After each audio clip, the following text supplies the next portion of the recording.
ಹಿಂದೂ ಸಂಪ್ರದಾಯದಲ್ಲಿ ಪ್ರತಿ ಹಬ್ಬವೂ ಒಂದು ವಿಶಿಷ್ಟ ಮಾಸದ ನಕ್ಷತ್ರ ಅಥವಾ ತಿಥಿ ಎಂದು ಆಚರಿಸಿದರೆ, ಕೆಲವು ಹಬ್ಬಗಳು ನಿರ್ದಿಷ್ಟ ದಿನಗಳಲ್ಲಿಯೇ ಆಚರಿಸುವ ರೂಢಿಯಲ್ಲಿದೆ. ಶ್ರಾವಣ ಮಾಸದ ನಾಗರ ಪಂಚಮಿ ಹಬ್ಬವಾದ ನಂತರ ಪೌರ್ಣಮಿಗಿಂತ ಮುಂಚೆ ಬರುವ ಶುಕ್ರವಾರದಂದು ವರಮಹಾಲಕ್ಷ್ಮಿ ಹಬ್ಬವನ್ನು ಆಚರಿಸಲಾಗುತ್ತದೆ. ವಿದ್ಯೆಗೆ ಬ್ರಹ್ಮನ ಅರಸಿ ಸರಸ್ವತಿ ಅಧಿದೇವತೆಯಾದರೆ, ಸುಖ ಮತ್ತು ಸಂಪತ್ತುಗಳಿಗೆ ವಿಷ್ಣುವಿನ ಪತ್ನಿ ಮಹಾಲಕ್ಷ್ಮಿಯೇ ಅಧಿದೇವತೆ.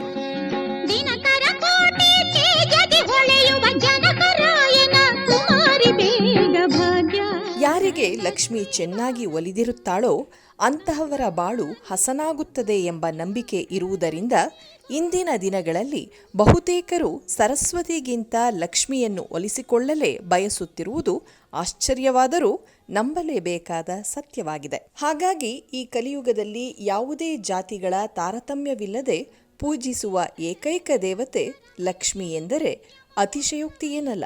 ಸಮುದ್ರ ಮಂಥನದ ಸಮಯದಲ್ಲಿ ಮಹಾಲಕ್ಷ್ಮಿ ಶ್ವೇತ ವಸ್ತ್ರದಲ್ಲಿ ಉದ್ಭವವಾದ ಕಾರಣ ವರಮಹಾಲಕ್ಷ್ಮಿ ವ್ರತದ ದಿನ ದೇವಿಗೆ ಶ್ವೇತವರ್ಣದ ಕೆಂಪು ಅಂಚಿನ ಸೀರೆಯನ್ನು ಉಡಿಸಿ ಅಲಂಕಾರಕ್ಕಾಗಿ ನಾನಾ ಬಗೆಯ ಹೂವುಗಳ ಹಾರಗಳ ತೋಮಾಲೆ ಇಲ್ಲವೇ ಮನೆಯಲ್ಲಿರುವ ವಿವಿಧ ಚಿನ್ನಾಭರಣಗಳನ್ನು ತೊಡಿಸುವುದು ಇತ್ತೀಚೆಗೆ ನಡೆದುಕೊಂಡು ಬಂದಿರುವ ರೂಢಿಯಾಗಿದೆ.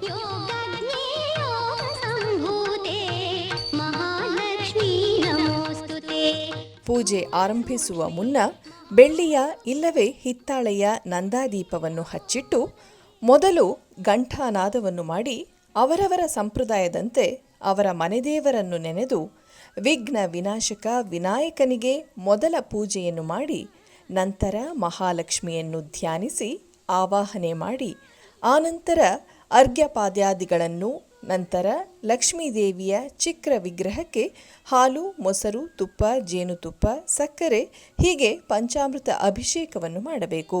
ಅರಿಶಿನ, ಕುಂಕುಮ, ಗಂಧ ಇತ್ಯಾದಿಗಳಿಂದಲೂ ಹಾಗೂ ಮಲ್ಲಿಗೆ ಇತ್ಯಾದಿ ಪುಷ್ಪಗಳಿಂದಲೂ ದೇವಿಗೆ ಅಲಂಕಾರ ಮಾಡಿ ಅಂಗಪೂಜೆ ಹಾಗೂ ಬಿಲ್ವ, ಧವನ, ಮರಗ ಇತ್ಯಾದಿ ಪತ್ರೆಗಳಿಂದ ಅರ್ಚಿಸಬೇಕು. ಪೂಜಾ ನಂತರ ನಾನಾ ವಿಧದ ಬಗೆ ಬಗೆಯ ಕನಿಷ್ಠ 5 ಹಣ್ಣುಗಳನ್ನಾದರೂ ದೇವಿಗೆ ಹಬ್ಬಕ್ಕೆಂದು ನೈವೇದ್ಯ ಮಾಡಿ ಮಡಿಯಿಂದ ವಿಶೇಷವಾಗಿ ತಯಾರಿಸಲ್ಪಟ್ಟ ಒಬ್ಬಟ್ಟು ಇಲ್ಲವೇ ಸಜ್ಜಪ್ಪದ ಜೊತೆಗೆ ಬಗೆ ಬಗೆಯ ಉಂಡೆಗಳೊಂದಿಗೆ ದೇವಿಗೆ ನೈವೇದ್ಯ ಸಮರ್ಪಿಸಬೇಕು.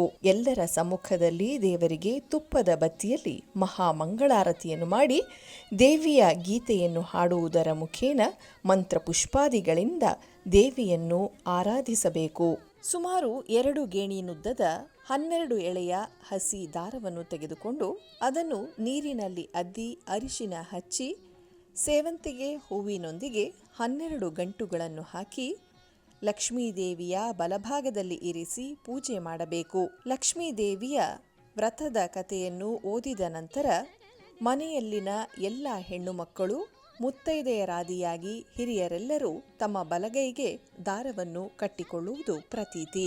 ಈ ದಾರವನ್ನು ಗೌರಿ ಹಬ್ಬದವರೆಗೂ ಇಟ್ಟುಕೊಂಡು ಗೌರಿ ಹಬ್ಬದಂದು ಕಟ್ಟುವ 16 ಎಳೆಯ 16 ಗಂಟಿನ ದಾರದೊಂದಿಗೆ ಗಣೇಶನ ಹಬ್ಬದಂದು ವಿಸರ್ಜಿಸಬೇಕು. ಪೂಜೆಯೆಲ್ಲ ಮುಗಿದ ನಂತರ ಮನೆಯ ನೆರೆಹೊರೆಯ ಮುತ್ತೈದೆಯರನ್ನು ಅರಿಶಿನ ಕುಂಕುಮಕ್ಕೆ ಕರೆದು ಹಿರಿಯ ಮುತ್ತೈದೆಯರಿಗೆ ಈ ದಾರ ಸಹಿತ ಹಸಿ ಮೊರದಲ್ಲಿ ಅಕ್ಕಿ, ತೆಂಗಿನಕಾಯಿ, ತಾಂಬೂಲ ಸಹಿತ ದಕ್ಷಿಣೆ, ಬಳೆ, ರವಿಕೆ ಕಣ, ಮಡಲಕ್ಕಿ ಸಾಮಾನುಗಳನ್ನಿಟ್ಟು ಬಾಗಿನವನ್ನು ಕೊಟ್ಟು ಅವರನ್ನು ನಮಸ್ಕರಿಸಿ ವರಮಹಾಲಕ್ಷ್ಮಿಯ ರೂಪದಲ್ಲಿ ಆಗಮಿಸಿದ ಎಲ್ಲ ಮುತ್ತೈದರಿಗೂ ನಮಸ್ಕರಿಸಿ ಪೂಜೆಯನ್ನು ಸಂಪೂರ್ಣಗೊಳಿಸಬೇಕು.